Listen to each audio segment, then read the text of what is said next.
Numbers 5. The Lord said to Moses, "Command the Israelites to send away from the camp anyone who has an infectious skin disease or a discharge of any kind, or who is ceremonially unclean because of a dead body. Send away male and female alike. Send them outside the camp so they will not defile their camp while I dwell among them." The Israelites did this. They sent them outside the camp. They did just as the Lord had instructed Moses.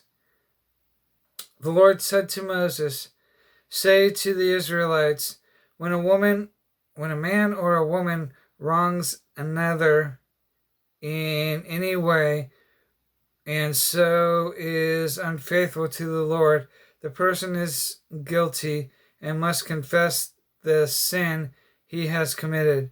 He must take full restitution for his wrong.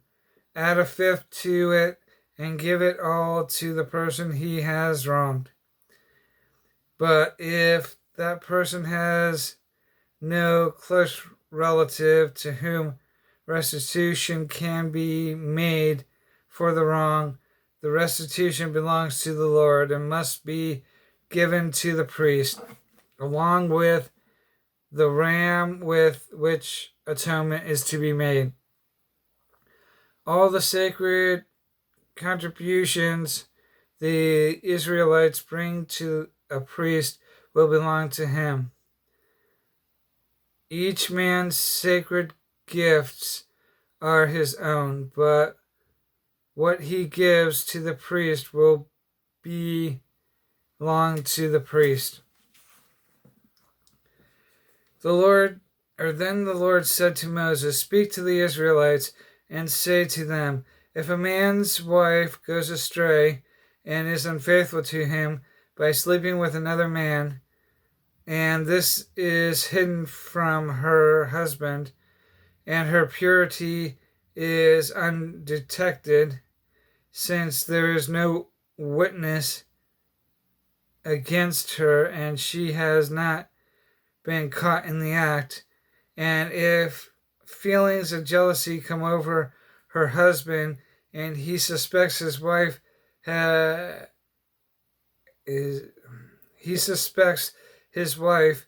and she is impure, or if he is jealous and suspects her even though she is not impure, then he is to take his wife to the priest.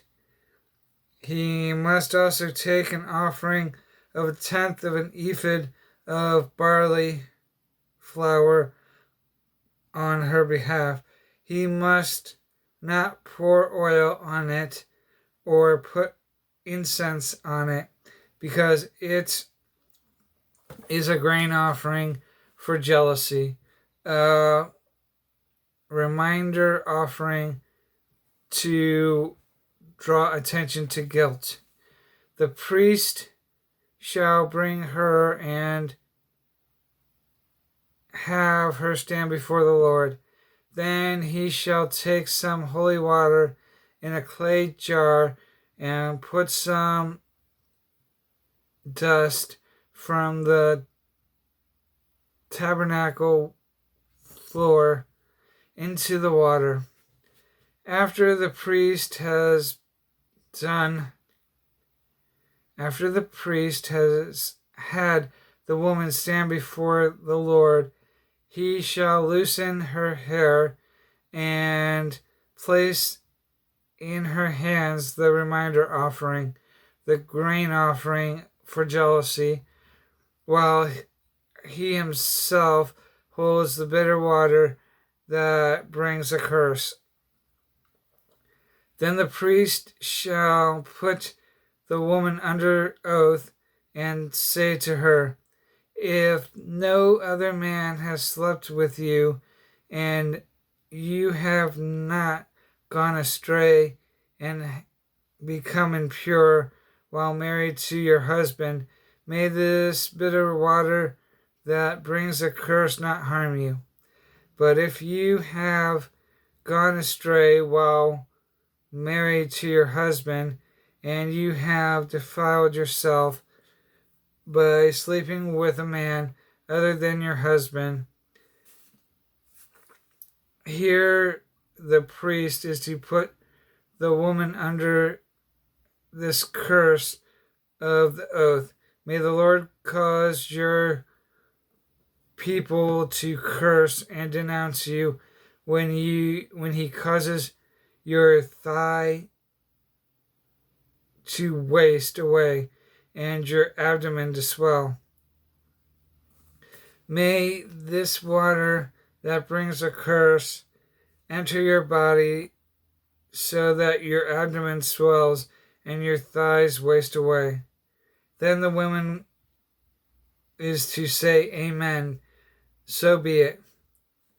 The priest is to write these curses on a scroll and then wash them off into the bitter water.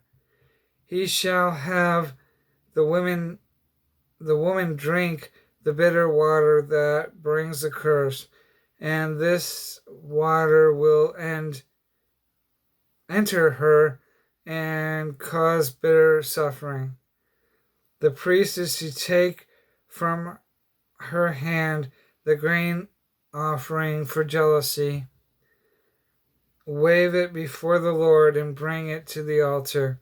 The priest is then to take a handful of grain offering as a memorial offering and bring it to the altar. After that, he is to have the woman drink the water.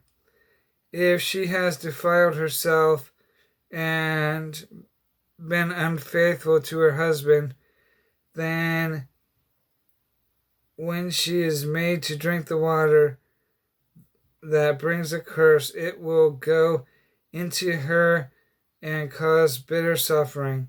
Her abdomen will swell and her thighs waste away, and she will become accursed among her people. If, however, the woman has not defiled herself and is free from impurity, she will be clear of guilt and will be able to have children.